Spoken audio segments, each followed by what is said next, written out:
कि स्थानीय प्रशासन और स्थानीय सरकार पूजा समिति को डरा रही है कि तुम राम मंदिर का प्रारूप क्यों बना रहे हो। स्वाभाविक है, इन्होंने राम के आमंत्रण को ठुकरा दिया था, इन्होंने ही राम को काल्पनिक बताया था।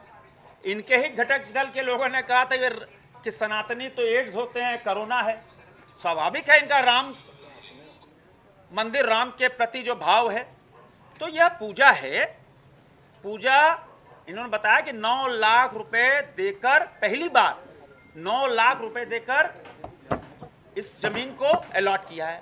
राम मंदिर का प्रारूप बन रहा है। इनको लगा कि भाई अरे राम मंदिर बन जाएगा तो मेरा तुष्टीकरण की हवा निकल जाएगी, मेरा वोट बैंक का क्या होगा। तो वोट बैंक सुरक्षित करने के लिए राम मंदिर के प्रारूप को एक मुद्दा बना लिया। किंतु यह पूजा हर कीमत पे होगी। एफआईआर करना है तो हम पर करो, एफआईआर करना है सीपी सिंह पे करो, एफआईआर करना है तो दीपक प्रकाश पे करो, पूछना है तो हम तीनों से बात कर लो। हम किसी भी कीमत पर यहां से टस से मस नहीं होने वाले, क्योंकि पूजा है, अब पूजा होके रहेगी। अच्छा संजय जी, एक बात करने से कोई रोक है क्या? राम मंदिर, अरे उनका बिहाइंड द कर्टन नहीं है। आज तक किसी पूजा के लिए कोई लाइसेंस इश्यू हुआ है क्या? बताओ। कोई पूजा के लिए कहीं परमिशन है क्या? उनको तो खुश होना चाहिए कि पूजा दूर हो रही है, शहर के अंदर भीड़ कम होगी, ग्रामीण इलाकों के लोग भी पूजा देख सकेंगे। रिंग रोड से उतर के यहाँ के पूजा देख के आराम से चले जाएगा। पार्किंग की अच्छी व्यवस्था, सबकी अच्छी व्यवस्था, खुश होना चाहिए। लेकिन भय है क्योंकि आगे चुनाव, उनको एक मुफ्त वोट चाहिए, डर यही है। लेकिन मैं स्पष्ट रूप से बताता हूं, हर कीमत होगी।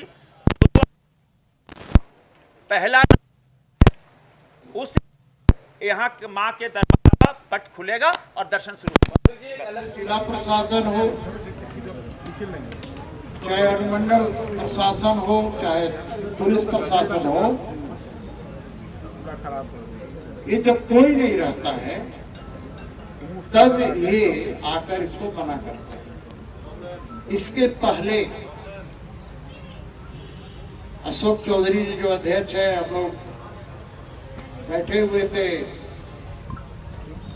महावीर मंदिर मेन रोड में, उस समय भी चर्चा हो रही थी कि भाई वहां पर बहुत बड़ा भव्य होने जा रहा है। अखबारों में हम लोगों ने पढ़ा और फिर अचानक सुना कि भाई वहां से भी इनको नहीं करने दिया। हाउसिंग बोर्ड की मैदान में जहां 7 लाख रुपए जमा किया था, 7 लाख रुपया अभी तक वापस भी नहीं दिया है, वहां से हटाया गया। वहां से ये चले आए यहाँ इस मैदान में, अब यहाँ से भी हटाइए। पूजा करने पर रोक लगाने का प्रयास किया जा रहा है और यह सरकार का एक षड्यंत्र है। और शुद्ध भाषा में कहें, एक गुंडागर्दी। और इसके पहले भी कांग्रेस की सरकार, जब बिहार एक था, झारखंड एक था, उस वक्त भी इसी रांची की भूमि में रामनवमी पर रोक लगाने का प्रयास किया गया था। चंदेश्वर जी और संजय सेठ की इसके गवाही नहीं है, बल्कि संघर्ष के सूरवीर भी है। तो ऐसे समय में रांची के लोग खड़ा होकर के रामनवमी करने का काम किया। जब मुझे जानकारी मिली कि यहाँ पर पंडाल बनने से रोका जा रहा है, कुणाल अंबानी जी को मैं बधाई बार दूंगा। यहाँ के सारे समिति के एक लोगों को मैं दिल की गहराई से अभिनंदन करूंगा। इन्होंने पहले पूजा संकल्प करने का काम शुरू किया था हारमू मैदान में। लेकिन हारमू का जो मैदान है, उस मैदान में भी पूजा करने से रोका गया। 7 लाख रुपया वहां पर हाउसिंग बोर्ड को जमा किया और रोकने का कारण क्या था, ये आज तक मुझे पता नहीं। लेकिन रोकने वाला किस दल से संबंध है, ये राज्य की जनता जानती है। उसके बाद लोगों ने बीच का रास्ता निकालते हुए इस पवित्र भूमि में, ध्रुवा की पवित्र भूमि, पुराने विधानसभा के बगल में जो जिस पवित्र भूमि में हम बैठे, यहाँ पर जब संकल्प लेकर के पंडाल बनाने का काम किया तो सनातन विरोधी, रावण प्रवृत्ति वाले लोग, महिषासुरी प्रवृत्ति वाले लोगों ने इस काम को रोकने का काम किया। हम तो भगवती का पूजन करने के लिए यहाँ पर उपस्थित हुए। माँ दुर्गा जी जिस तरह से महिषासुर का नाश की थी, आने वाला चुनाव में ईवीएम मशीन को इस्तेमाल करेंगे। हम तो लोकतंत्र पर विश्वास करते हैं, हम तो संविधान पर विश्वास करते हैं, हम तो अहिंसा पर विश्वास करने वाले लोग हैं। लेकिन अगर कोई हमको छेड़ेगा तो उसको छोड़ेंगे नहीं, छोड़ेंगे। संविधान में प्रदत्त है, संविधान में लिखा हुआ है कि हर व्यक्ति को बोलने की, अभिव्यक्ति करने की आजादी। संविधान में नागरिक अधिकार दिया गया है कि हर व्यक्ति को अपनी धार्मिक भावनाओं के अनुरूप पूजा करने की स्वतंत्रता है। लेकिन ये कैसी सरकार है, निकम्मी सरकार है, आसुरी सरकार है कि जब जब वो हमला करता है तो सनातन समाज पर हमला करता है। इसलिए हम सब लोग मिलकर तय किए कि पूजा करने से कोई माई का लाभ रोक नहीं सकता है। अगर एफआईआर करना है, वो स्वरूप एफआईआर करना है तो दम है कितना, दमक में तेरे देख लिया है, देखेंगे।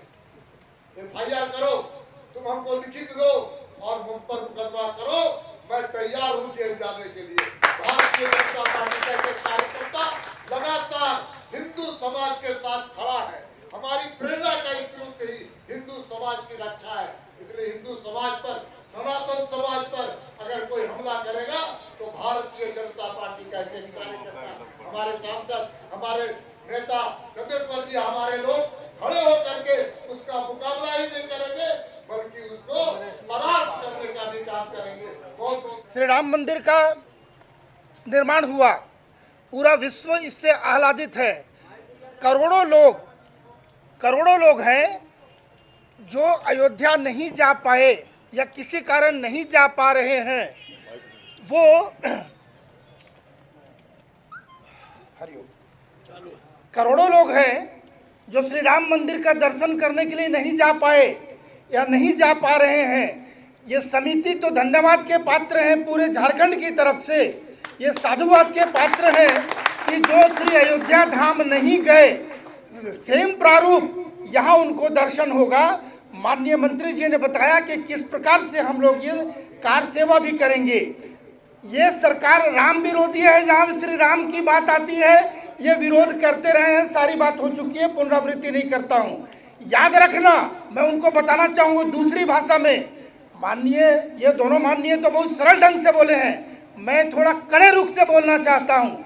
राम का विरोध करने वाला त्रेता में उसका नाश हो गया, और आज कलयुग में अगर करते हो तो हम सनातनीय नाश करने के का तो अभिशाप नहीं दूंगा, लेकिन यही बोलूंगा कि भगवान तुम्हें सुबुद्धि दे। और ये वोट बैंक की राजनीति, तुष्टीकरण की राजनीति, लज्जा आनी चाहिए। 2 महीने के बाद इनका रिपोर्ट कार्ड जमा होने वाला है, जनता इन्हें ठुकरा कर धक्का देके बाहर करेगी। ये राम की धरती है, ये श्री कृष्ण की धरती है, और यहाँ राम की पूजा में हमें परमिशन लेने की आवश्यकता है। हम क्या जेरूशलम जाएं, अरब जाएंगे पूजा करने? हिंदुस्तान है, हिंदुस्तान में पूजा होगा, हमें किसी की आवश्यकता नहीं है। रोकना है तो रोक लो, हम यहाँ पूजा करके रहेंगे। माननीय मुख्यमंत्री जी हमारे बोल चुके हैं, एफआईआर करना है तो मेरे ऊपर करो। अगर तुम्हारे में दम है तो पूजा रोक के दिखाओ, ये पूजा होगा। हम बारिश में भीग कर सभी भाई यहाँ खड़े हैं, किसी भी कीमत में पूजा होगी। बोलिए जय श्री राम, जय भवानी। ये आपका जोश कम नहीं होना चाहिए। इसी जोश से अब हम लोग खड़े रहेंगे निरंतर, जब तक पंडाल का शुभारंभ नहीं हो जाता।